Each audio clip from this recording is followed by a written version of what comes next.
right, what's up, y'all? We are back with Why You Mad? And this week, I like that. We should keep that for the intro. I'm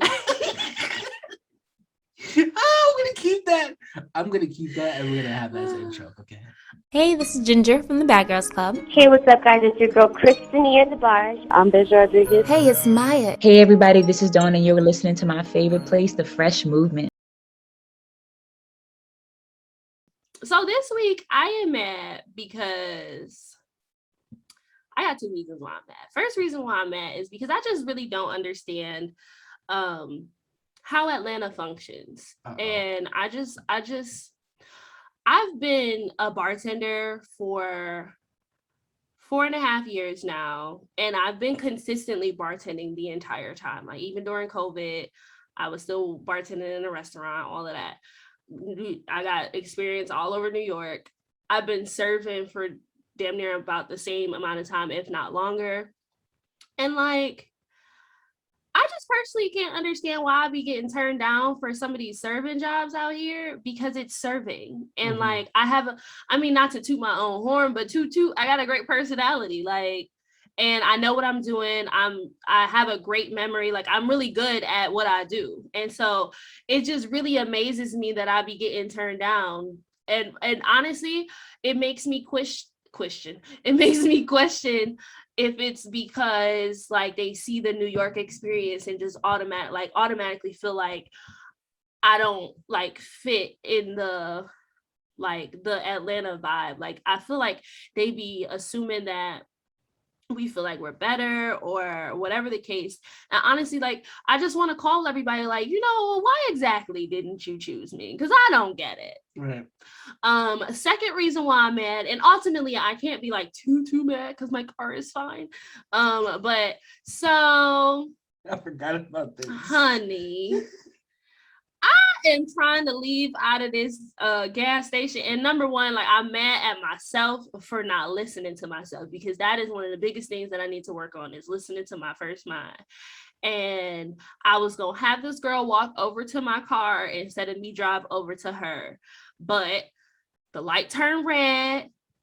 The guy stopped to let me out of the gas station, so I'm like, I can make it, honey. If I didn't pull 3 inches out this damn gas station and this white girl didn't come flying by and stuck her truck in front of my car. Not a truck. Like, how on Living Single, how she was arguing with that girl, she said, "You put your foot under my foot." Like, that's how I felt, because she came out of nowhere, y'all. Like, like, she had to have jumped out of the curb lane when she seen everybody was stopped. She was like, "What the fuck are they stopped for?" Zooms over into the middle lane, not realizing that they were stopped to let me out, because she came flying by, and there was no cars coming. There's no way I would have inched out if I seen this big ass black truck coming. What did you say when it happened?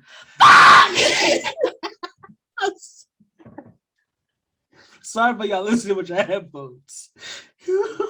Because when she told, I just knew when that happened. She just was like, "Fuck." Man, I said every goddamn cuss word there was. I was so mad. Like, shit. Like, what? Where did she come from? Like, and then of course, like, I don't got no problem with those of the paler skin, but honestly, this did not look good for me, y'all. She was like 20. She was crying. She was of the paler skin variety. And then, like, of course, I mean, at the end of the day, like, it did look even worse because she had damage on her car and mine was fine. So it was just all bad. It was all bad. It just messed up my whole, like, I was out trying to get a certain amount of numbers of rides done. Like, And then what made it worse is literally the next day, that's when I was told that I didn't get one of the jobs at one of the restaurants I wanted. So it was a lot. It was a lot. I was actually going to try crack.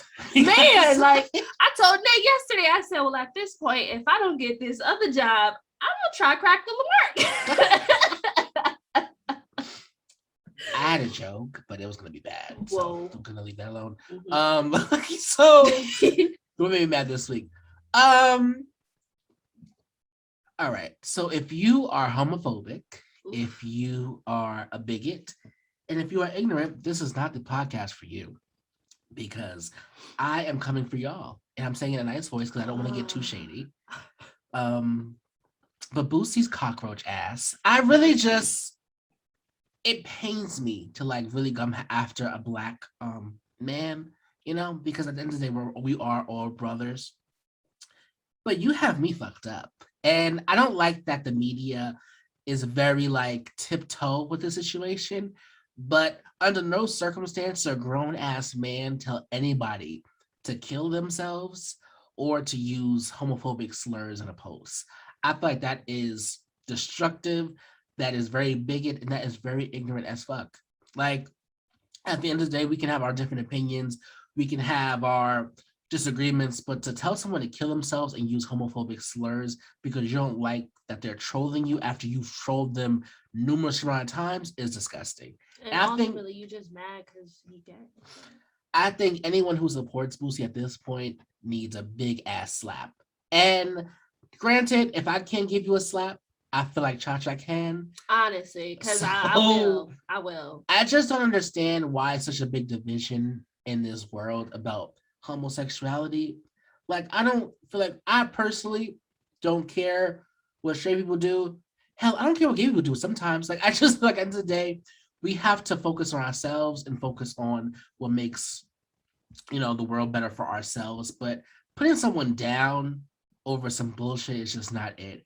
And Boosie, I'm very disappointed in you because at the end of the day, well, no, I'm not because you know, like you said, you gave your kid prostitute situations at a young age, and you're always showing your ass on your live too. I'm surprised about that. But let's just take it back. I don't want this to be a ratchet play. I don't want this to be a shady place. Like I really want this to come from the heart. But Boosie, I feel like you are a piece of shit, and and I think you are the roach that I believe you are. And if I see you, I would like to step on you. That was him. And all these gangster threats, just blah blah blah blah blah blah blah. You know what? I mean, this is gonna go a little enough. Boosie, you're just a piece of shit. I'm gonna leave it there. And again, any rapper condoning that mess, you're a piece of shit. And I just don't understand how the world didn't have the same reaction to him as they had to the baby.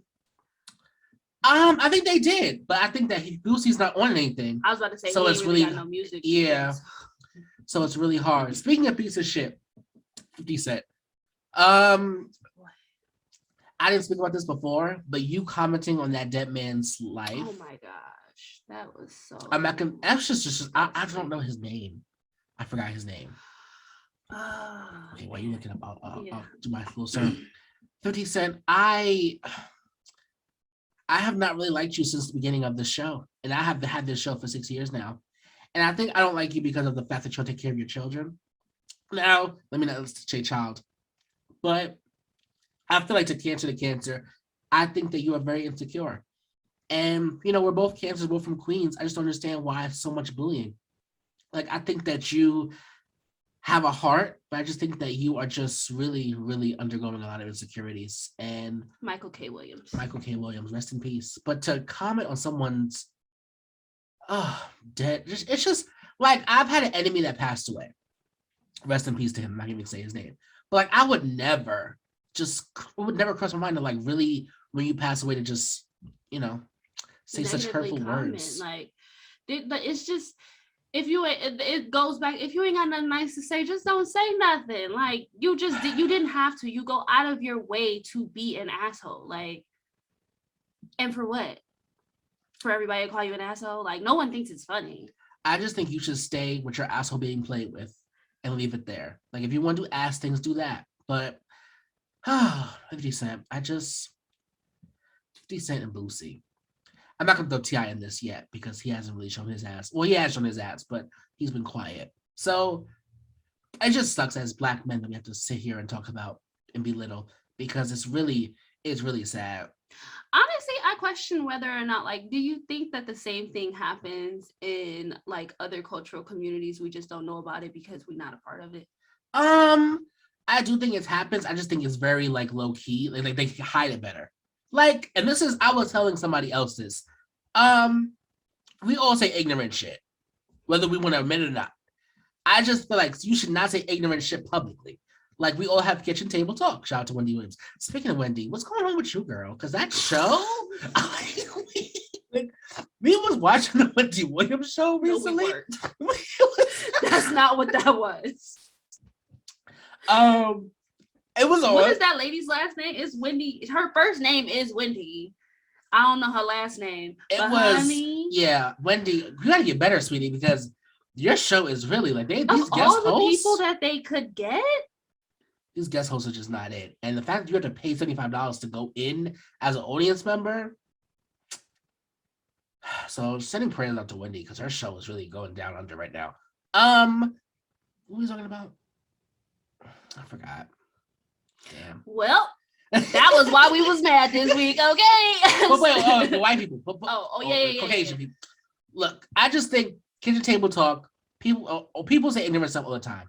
I just think you should keep. If you don't have nothing nice to say, don't say it at all in public, and then leave it there. But like I said before we leave, Boosie, you're a piece of shit, and we'll be back with the first quarter on the Freshman Podcast.